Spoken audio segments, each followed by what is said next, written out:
Hey guys, Kevin Cage back with another daily cryptocurrency video. Welcome to the channel. Like and subscribe if you like what you see, and let's get right into the information. So we got Stephen D up here on Twitter, and he is just showing Latin America, in which is a key region of Ripple. It's in chaos now, obviously, especially with the Argentine peso, and citizens are losing trust in their monetary system. I mean, obviously, various countries like Venezuela as well, with all kinds of foreign affairs. But now, what if one of the countries in the region starts to use digital assets? Now, if one of the regions actually starts to use digital assets per the actual, what was he? Was he kind of the lawyer for the International Monetary Fund that was on stage with Brad Garlinghouse, saying that a actual country, nation would have to use a digital asset for it to be able to be held by the IMF or, be in the basket for the SDR? That is currently what is under the current framework or legal framework. So that's interesting. This is full speculation. I just wanted to entertain this thought. And then again, right here, we had this gentleman from Ripple, May of 2019, and he was just talking about, they stopped doing pilot contracts. They stopped doing proof of concepts and selling them back in 2017. And they've been focusing on signing production contracts only signing, and customers promising that they will use XRP when the time is right, when the liquidity is ready, when the compliance is there. And it's my belief that the compliance is there. Perhaps the liquidity may or may not be, but something's going on, and I'm not quite sure what they're waiting for. Now, we've seen many banks in these countries below: Brazil, Chile, Argentina, Peru, Mexico, Central America, and the Caribbean. So time will tell. Interesting to think that. Again, I'm not getting my hopes up. I am solely invested into XRP based off the utility, the true problem today. They're not searching for a problem and trying to solve it. They literally built a product around an existing problem. This is what the most successful businesses do. Right here, I want to go over this. This is City Sharif, and this is an awesome thread. Just wanted to share this. So time to connect some dots, and this is his theory, full speculation, but let's go over this. For XRP's road to global adoption. Everybody has their own beliefs. Some people think it's overnight. Some people think it'll, take a few more years. So phase 1, XRP on crypto exchanges. Phase 2, XRP goes live in 1, 2, maybe 3 corridors. All right, and then phase 3, in 1 and 2, and then 3 countries. So we're expanding. And these are all testing phases. So not fully launched. They're simply dipping their toes in the water of XRP liquidity, seeing the savings, and then they can obviously scale that and imagine what the true savings would be. So right here, phase 1 is a success. XRP can be bought with 47 currencies, fiat currencies, on 340 fiat exchanges with over 1,089 XRP crypto pairs. Wow. So pretty cool. Source here on xrparcade.com, a really good website, I must add. Now, phase 2 is where we are at right now, and this is his belief. Together with MoneyGram, of course, Ripple's opening up various corridors. We'll be scaling up, and it's funny that this month alone, we've passed the most volume for XRP and on-demand liquidity than we did in all of quarter 3. So that's good to see, guys. And I know the price may not be quite, reflecting that quite yet, and a lot of people think it should go much, much higher than it is right now, but we have to wait. All right, now on the 1st of November, we'll hear what kind of great success phase 2 has been. So the MoneyGram quarter report, I'm excited to hear Alex Holmes talk about that. And then Alex Holmes, CEO of MoneyGram, will be discussing at Swell as well. So hopefully he saves a little, some nuggets of, some surprise nuggets and nuggets of information as well. Now, phase 3, the amount of corridors will keep on growing. This was an announcement at CordaCon 2019. 78% of the Italian banks will be using R3, the Corda settler. XRP is the first settlement mechanism, by March 2020. By October 2020, it will be 100% using it for interbanking settlement between all of these banks, guys. What is the settlement mechanism for Corda? They have to choose between XRP and SWIFT, and they are all about blockchain. Corda, decentralized application. The liquidity will be built if we continue to see this. This is just, scary how it's coming into fruition. And when I say scary, I'm saying in a very, very good way. All right, and I'm going to be talking about price at the end of this video, so be sure to stick around. So right here comes the dot connecting. Interbanking settling in one country or currency does not use a digital asset. All right, so that is in one country. When it's domestic, you do not need to use XRP per se. So I say during the swell in Singapore, another country will be added to that list. I've looked to the import-export of Italy and marked a few countries which it could be. So pretty interesting. We got Turkey, Japan, just a few, India, Canada, Brazil. So interesting speculation. I find this, I love these types of threads. Fully transparent, not full of hype, but just connecting dots. And this is how we learn and speculate as an investor. And speculation is where money is made as well. Nothing is guaranteed. There's risk with everything, but that is where the money is made. Now right here, the volume should not be too big, seeing that this is still a test phase. At first, I thought Brazil or Thailand would be next to be announced, but it just hit me that the reason for Singapore to be the location of swell is exactly this. Singapore and Italy will go live.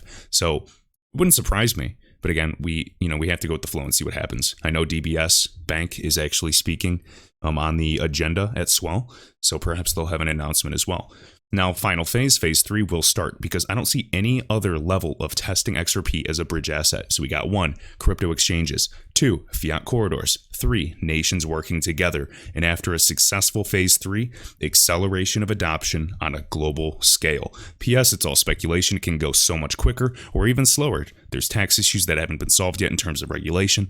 Global debt is a big hurdle too. Delays keep on occurring. There's just a lot of variables. So again, appreciate this and appreciate the transparency. I'd like to see more of these.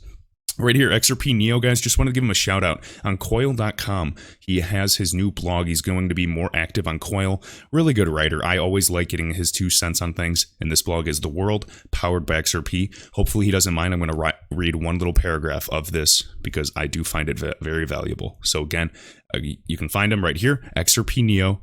Let me scroll down a little bit. We got XRP Neo at XRP_Anderson. So go give him a follow if you are on Coil. All right, right here. The more financial institutions use XRP in payment flows, the more liquid XRP becomes. This means that the financial institutions will save more and more money the more they use XRP. This will make XRP more and more suitable to use for other use cases as well, creating a synergy for a complete ecosystem. This will attract even more volume, and so on and so on. It's like a flywheel, guys. The power of network effects, a snowball falling down a hill and getting bigger and bigger and faster and faster. All right, it's just attracting every little FI and every little payment provider.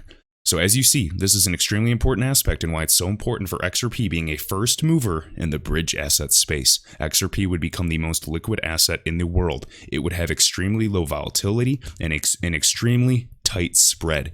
The bid and ask on, an order book, the bid offers would be extremely close, which is great and offer the cost savings that we need for on-demand liquidity, which is primarily the first use case to remove friction from global payments.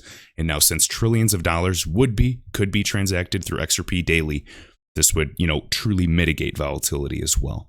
There's a method to the madness. There are some extremely, extremely smart people working on this project. All right, the crypto circus. So we got R3, Accenture, which helps with the digital transformations of R3, Ripple, Swift, really work on, adopting DLT and integrating everything. And then SAP are working to build a real-time gross settlement system, RTGS, to handle large payments, not tiny. This is the internet of value, not internet of small value between banks and other parties. Enables, and here's a quote, enables integration and interoperability, the keyword, between distributed ledger technology and classic government-issued payments and settlements. All right, so thank you for that, Crypto Circus. Now, here we go. This is going to be just complete, questioning what if, and just, keep your feet on the ground, guys. I'm sure I'm going to get some dislikes for sharing this, but I don't care. So, guys, I am a bull on XRP. I am a bull. Don't get me wrong. You have to stay grounded, though. I think that, and this is not financial advice, and people think XRP is going to zero. Some people think it's going to $10,000. Now, I think the biggest regret during the next bull run is people will be selling at, $1, $3, $5, maybe even $10. And there's nothing wrong with selling. They're taking profits because we're all in different financial, I'm so used to saying institutions, situations. But I am holding a portion, part of my exit plan is holding a portion for life. Now, I like seeing price movement, but I'm not getting super excited over 2-3 cent moves, 10-cent moves. And, a dollar move would be nice to see. But I know what is really in store if we even see 10% of the adoption that we're hoping for. And again, however, once we see that 10% adoption, then 25% becomes so much more likely thanks to the network effects that I just talked about. It's going to become more valuable, more liquid, users grow, and truly be that snowball for not only investors, but also market makers, liquidity providers, clients, even developers that want to build on top of the XRP ledger, which we already have. There's so many use cases, syndicated lending, we can talk about R3 use cases, we can talk about microloans, we can talk about micropayments with Coil. And really, I mean, we talk about this in every single video. There's so many use cases, and that's why I believe, and it's quite obvious, the facts state that XRP is best positioned compared to any other cryptocurrency, compared to any other digital asset, to be the most successful out of all of them. And it's just no contest. Ripple back from 2004 with Ryan, the Canadian gentleman. Then we got Larson, Chris Larson, executive chairman of Ripple in 2012, developing and working, with the XRP ledger with David Schwartz. And then, I mean, guys, 2004, Bitcoin was 2009 when it came out. Like, we're years ahead, and we've been working on this. And then 2012 with the company, and then going here. And now we are here, end of 2019. Now, the absolute latest that I would see anything is 2025 with the ISO 222 or 20022 migration. There's a lot of factors going on, but let me show you this. This is a complete conspiracy. We have all kinds of random riddlers coming out of nowhere. And so a lot of people are starting to believe this. Just like last year, everyone thought, XRP was going to be 589 overnight. Is that impossible? Hell, what do I know? I do not know. But what I'm saying is I'm holding forever a portion. So if it ever is that, awesome, that's upside. But I am not, going to just bank on that and tell people that. You cannot do that. That's very, very risky. But there's this huge conspiracy with the AIIB. And just so you know, this is an Asian Infrastructure Investment Bank. This bank was proposed by China in 2013. The initiative was launched at a ceremony in Beijing in October 2014. It received the highest credit ratings from the 3 biggest rating agencies in the world and is seen as a potential rival to the World Bank and the IMF. These are kind of like brother-sister organizations. So they are huge. Again, starting capital was $100 billion, 2/3 of the capital of the Asian Development Bank, and about half of that of the World Bank. And I believe there's a lot more money in this as well. There's just so much going on. I know, obviously, with, Putin. I forgot how to pronounce this gentleman's name with the XI. And then, Mr. Trump, Donald Trump, whatever, President Trump. And there's just so much going on, guys. They're believing that the AIB will use of CIPS, which is, CIPS, which is kind of like the Chinese version of SWIFT, beginning this quantum financial system, this QFS, sometime between or before 2020. And they're saying it's gold-based. There's going to be XRP that has a role with it. So XRP, gold, and then some type of like renewable energy. It's some crazy, crazy conspiracy. HSBC does play a role, supposedly. So we will see what happens, guys. But you cannot just guarantee, that they're going to flip a switch because of financial crisis. They need on-demand liquidity. All the corridors are built. The, legalities have been worked around for years and years and years, plans within plans. I think there's a bigger plan for XRP ecosystem. I believe it will succeed, but we have to be realistic. You cannot just bank on the idea that it'll be $2,000 overnight or $589 overnight. I personally believe in a combination of, potentially the Shane Ellis theory with some speculative price jumps to $3, back to $2, then up to $10 to $15 potentially. And there can be fluctuations, absolutely, especially with retail FOMO, manipulation within the order books. Could there be some Shane Ellis types of things later on during true adoption? Yeah, how order books function, I believe it can be 3 digits, 4 digits, who knows? But again, I'm staying grounded. I have an exit plan, and I will believe it when I see it. Now, if you're right, guys, that's awesome. You can tell me that I'm wrong. I'm still going to be holding a bunch of XRP. I'll be a happy guy if this was the case. I'm a long-term holder regardless. I just fear that, these high price expectations from a lot of these young kids in this space, I don't know who believes this type of thing. And if they do, awesome. I would love to have this video up and you guys can call me an idiot and say I was wrong. But over the short term, these types of price expectations can damage a lot of investors' expectations and emotional state and mental health. So time will tell. It messed up the XRP community with Bearable Guy 123 and all these hints. So I just wanted to preface that, say, this has been circulating for a long time now, and time will tell. Remember, if anyone says they know, you don't know. The one truth is, guys, I know nothing. I'm just simply showing various viewpoints, talking about investment and technology I'm passionate about. And above all, don't be fooled. I am here to make money and I want to be transparent. And guess what? You're on this channel trying to learn, so I assume you are too. Thanks so much, guys, and I'll see you in the next video.